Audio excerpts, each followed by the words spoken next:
Good morning. Praise the Lord Jesus Christ. We thank God for his mercies. The Lord, welcome very much to our today's program. Today we are talking about healing.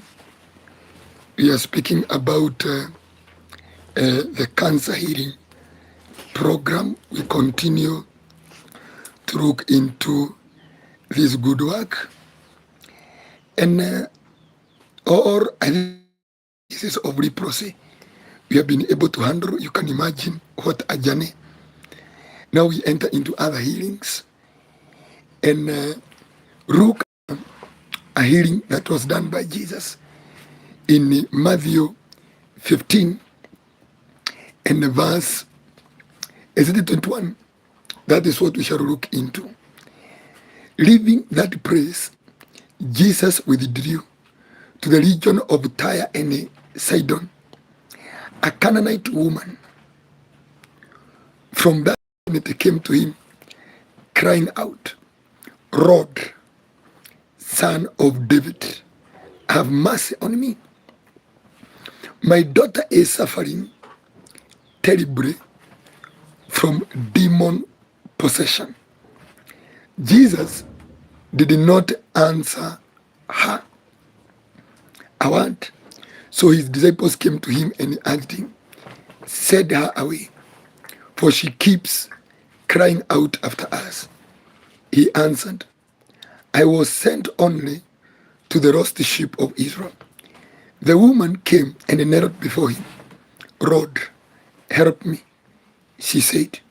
He replied, it is not right to take the children's bread and toss it to the dogs. Yes, Lord, she said, but even the dogs eat the crumbs that fall from their master's table. Then Jesus answered, woman, you have great faith. Your request is granted. And her daughter was healed from that very hour. Wow, what a Saturday morning. As we go to church, we continue to declare a divine healing upon the people of God. I decree and I declare that we are healed by his stripes. So amazing grace of God. Yes, it is good. Say hi to me. It is good. You make your prayer requests. We are still in our cancer healing assignment. Yes, and today we are looking at this girl who was demon possessed. And if you read the version of Mark, Mark says she was on the bed in Mark 7 and verse 25. In fact, as soon as she heard about him, a woman whose little daughter was possessed by an evil spirit came and fell at his feet. The woman was a Greek born in Syria Phoenicia. She begged Jesus to drive the demon out of her daughter. And Luke version says she was on the bed suffering terribly.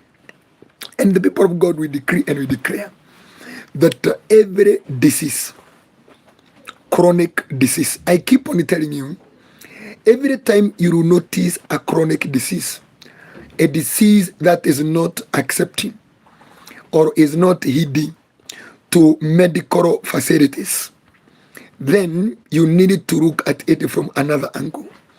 If you go from doctor to doctor and you are not getting cured, then there comes a time you try to look at your ailment using another eye. So we look at these examples of the sicknesses that Jesus dealt with, one sickness at a time. We have been able to look at all the reprocess in the Bible. Then we shall look at the plagues, and we shall define what is a plague. But let us first of all look at the diseases that Jesus healed. And you will notice there are diseases that we go through that are demonically created. Demonically created. Remember, we have been able to see every leprosy in the Bible was caused or was triggered by something. So there is no disease that would happen upon a person just by accident. There is always something causing that disease. Even if, because you have to ask yourself, why am I sick? And someone else is not sick. That's even the same with other problems. You don't just become bright. Before even you do something, first of all, ask, why me? Is it God wanting to glorify himself through me? Or is it Satan in the picture? Is it a demon in the picture? Or is it a sin, punishment in the picture? Or is it just something you just try to figure out? So this woman comes to Jesus, and her daughter is terribly sick. This is English, the one you're using to type.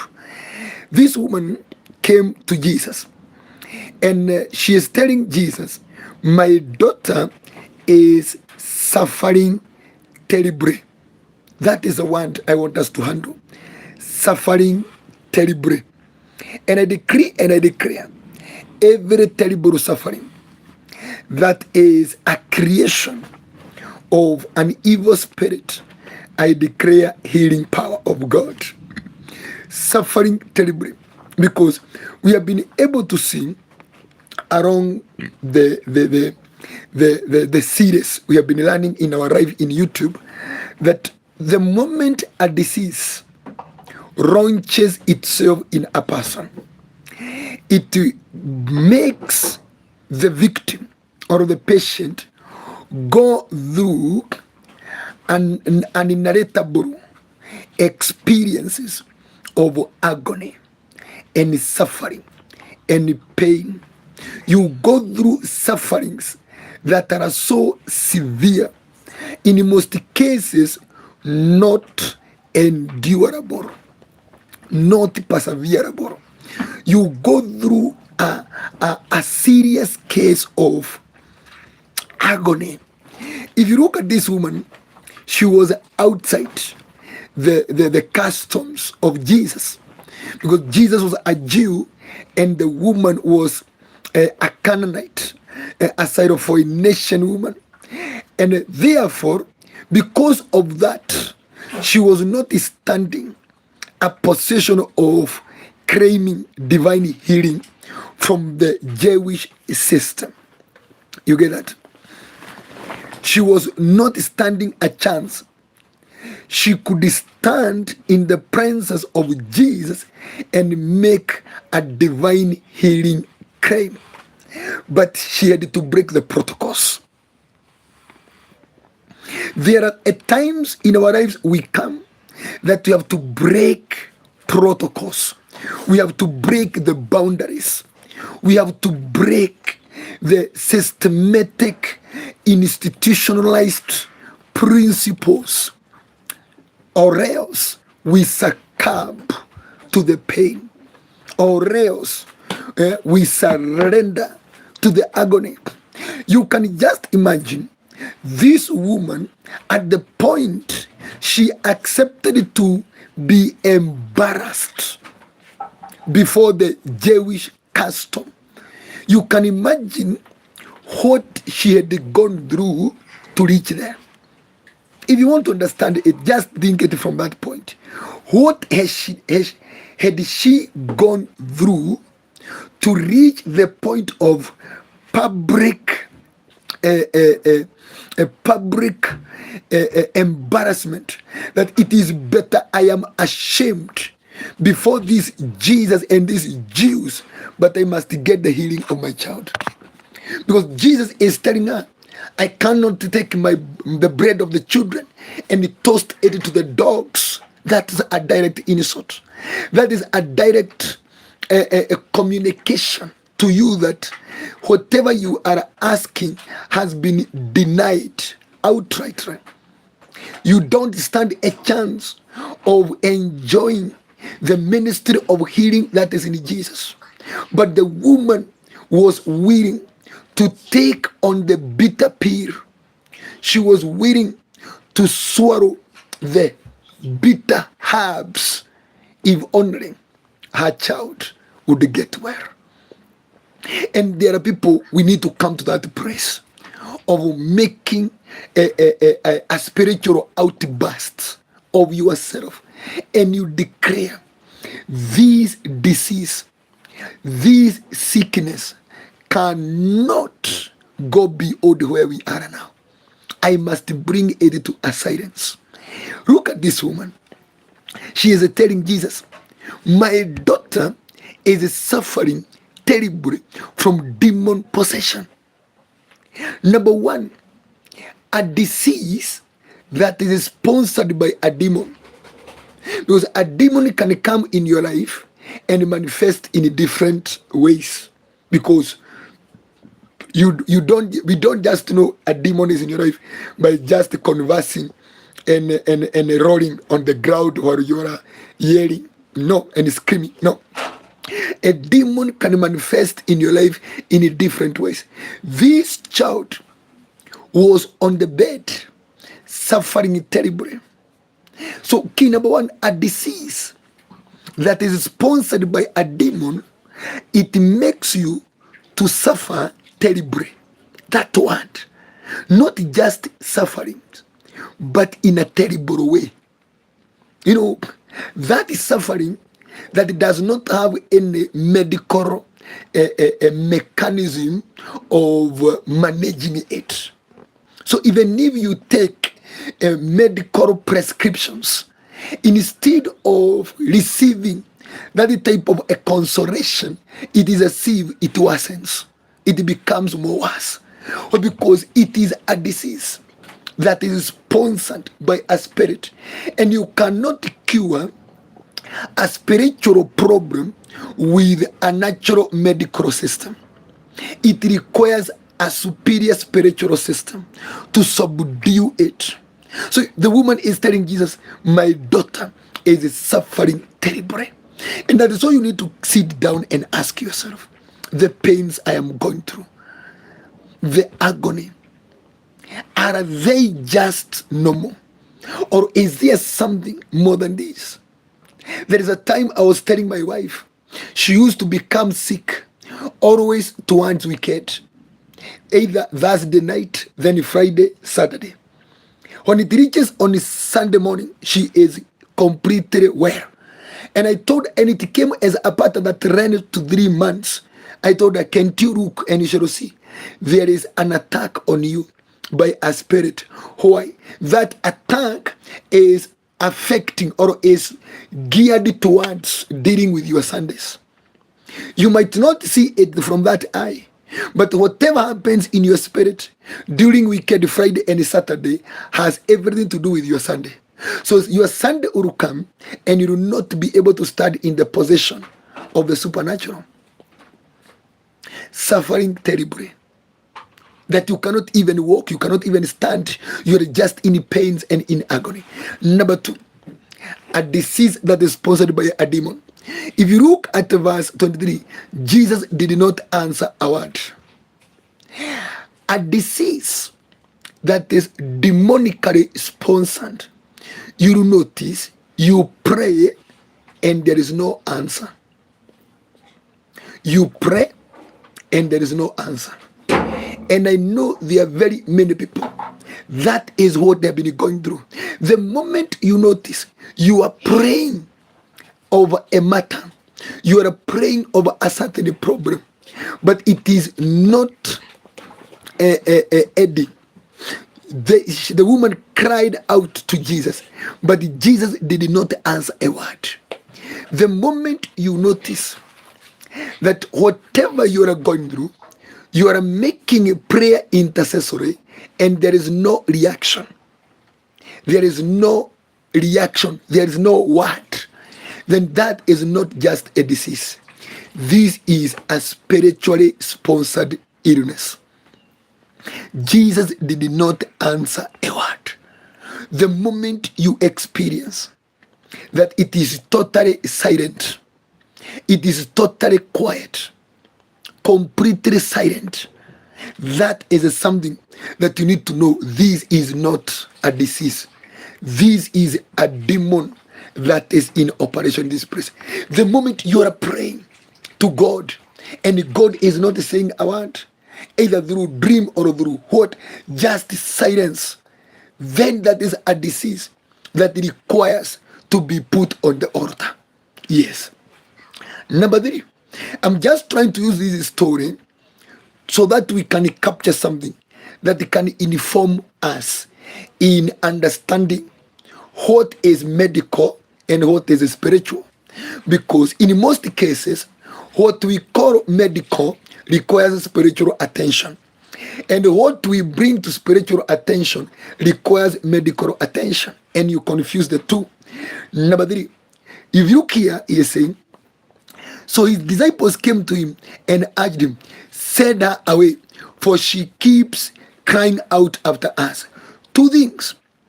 If you notice, your petitions are regarded as noise.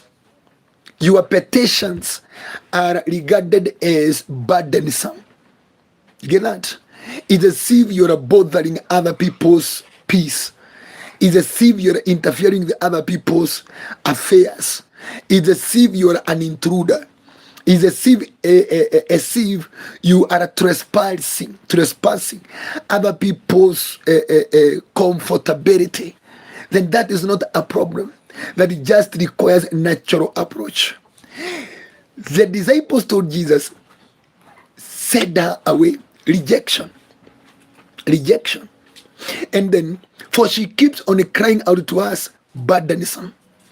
A disease that you shall notice will try to manifest a version of rejection, and number 2, burdensome.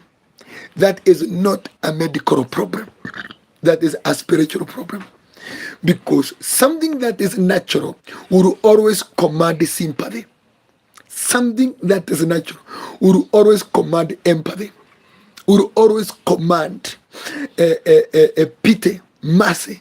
But if you notice, you are going through a disease and the people around you are dry about your illness. Have you ever been sick and the people are saying as if you are pretending? You were asked, and you are always sick. You are always sick. Get that? They are telling Jesus, send her away.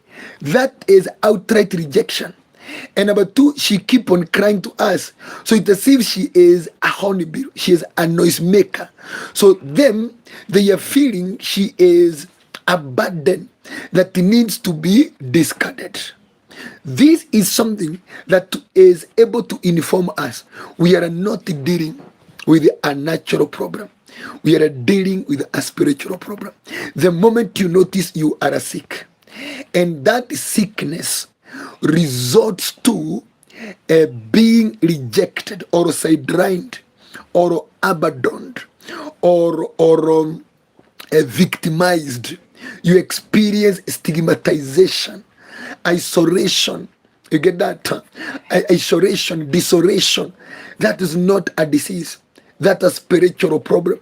And then you notice people seem to record as if that problem is a burden to them. They do not want to help you. They feel as if it is so heavy for them to help you to carry. That disease requires an altar address. It does not require a consultation room of a doctor address. Now that is something to take to the altar. Yes, because it seems as if you are a burden. You are something heavy. So you are interfering with the people's day-to-day activities. The moment you come to that place, that now you are affecting people's day-to-day activity, they are feeling you are a burden. They are feeling like they do not want to help you and all of that, then go to the church. Go to the altar. Handle it from the presence of God. Number 5. If you look here, she kept answered, I was sent only to the lost sheep of Israel. Something we call a conditional or limitation in accessing help. Limitation in accessing help. That is not a disease. That is a spiritual problem. Jesus told her, I was sent only to the lost sheep of Israel. What is that? Limitation in accessing help. The moment you notice your daughter is sick, your son is sick, your wife is sick, your husband is sick, your mother or your father, they are sick, brother, sister, they are sick. And this sickness, you have it, but in trying to seek help, there are resistances that are limitational, that there is a place you don't cross in seeking help. There is a place you don't enter in seeking assistance. There is a level you don't reach in seeking interventions. That's not a disease. That is a spiritual problem. Because this spirit, this demon that is sponsoring this suffering or this disease will always limit your seeking of help so that it is not driven out. Why? At that moment, your body is a host of that demon. So it will limit you. That you notice, you can see people, they are seeking spiritual interventions from one man of God to another man of God. From one man of God to another man of God. And you're not getting that help. You are not getting that help. From one church to another church, you are not getting help because the demon is limiting your help accesses because it does not want to go out of you. But today, people of God, we decree and we declare that we must receive our healing in Jesus' mighty name. Every protocol, every boundaries, every war, every limitation that has been built by whatever systems and forces so that we do not live a healthy life, we declare, let Jesus Christ overrule that protocol and heal us of our diseases. Did you get that? Limitation in accessing assistance. Consider something else. The woman said, came and knelt before him and said, Lord, help me. She said, he replied, it is not right to take the children's bread and toss it to the dogs. Now that is heavy. The moment you realize that you have a disease, but this disease is attacking your identity. This disease is attacking your personality. This disease is attacking your backgrounds or your foundations. Then that is when you realize. Imagine you go to a hospital, you find the doctor there is a certain tribe, and then the doctor looks at you and he tells you, I don't treat people from your tribe. I don't treat people of your kind. You know, I don't handle people of your. The moment you see a disease, but you are being handled from a background perspective, then that's not a disease. Rush to the altar. Jesus is telling her, I can't take the children's bread, that is medicine, the healing power, and and tossed it to the dogs. So Jesus is telling this woman, you are a dog, or your child is a dog, from that kind of a description. Why? Because this woman is a Gentile. You get that? So the moment you shall notice that the disease you are suffering It is arguing with you from a point of your background, your personality, your history, your yesterdays, your family, or your tribe, or of the region that you come from, or your status. You get that? Whenever you see a disease is running through that, that is not a disease that you keep on going from one hospital to another. No, that is a disease that needs you to go straight to the altar of God, and you stand in the refuse to get from the presence of God until the presence of God have dealt with that disease. Jesus is telling her, so if I give you the healing power, I am giving it to the dogs. And Jesus had said previously, do not give your bread to the dogs or to the swines. Do not pour that which is holy where the dogs are and the swines, because the dogs after eating, they will vomit on you. And the swines after eating, they will trample on you.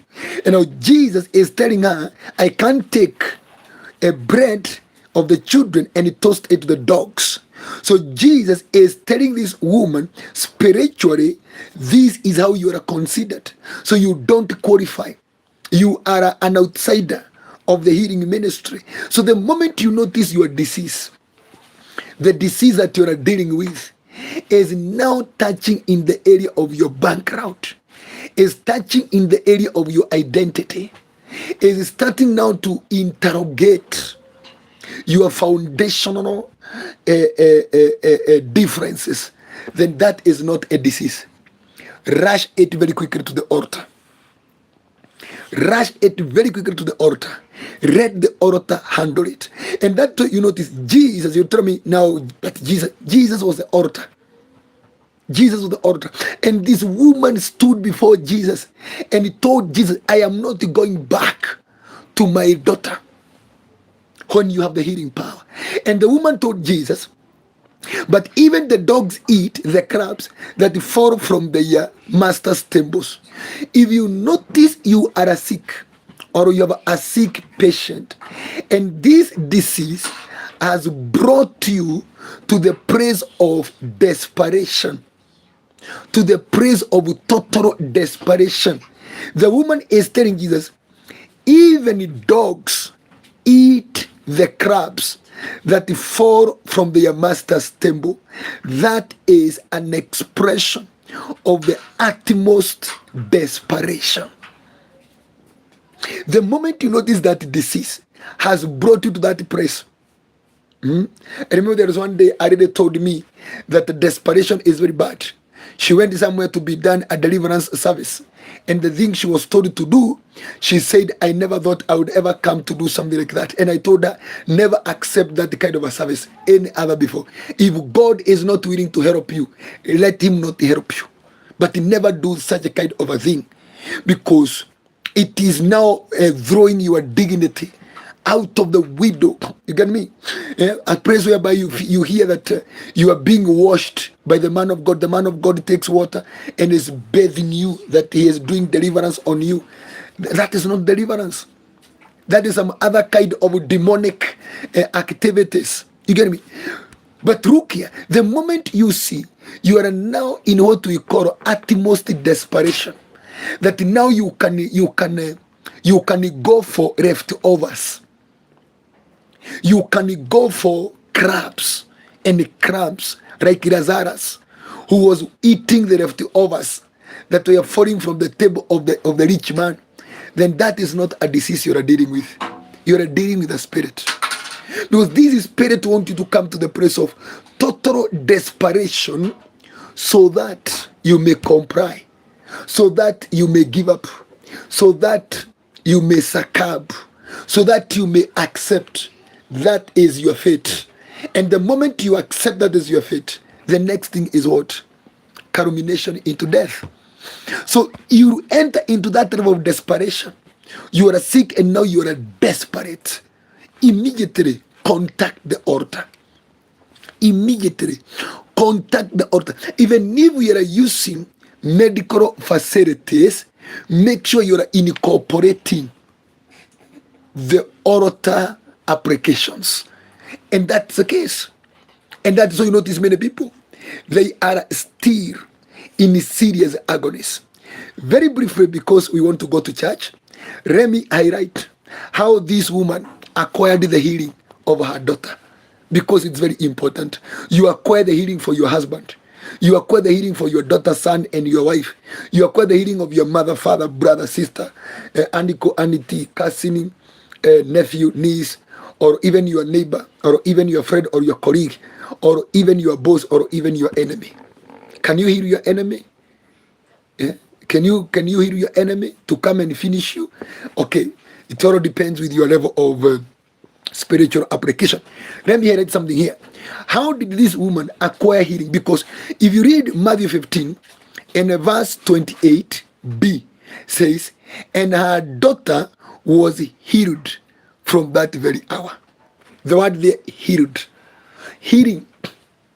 So this was a demon of disease.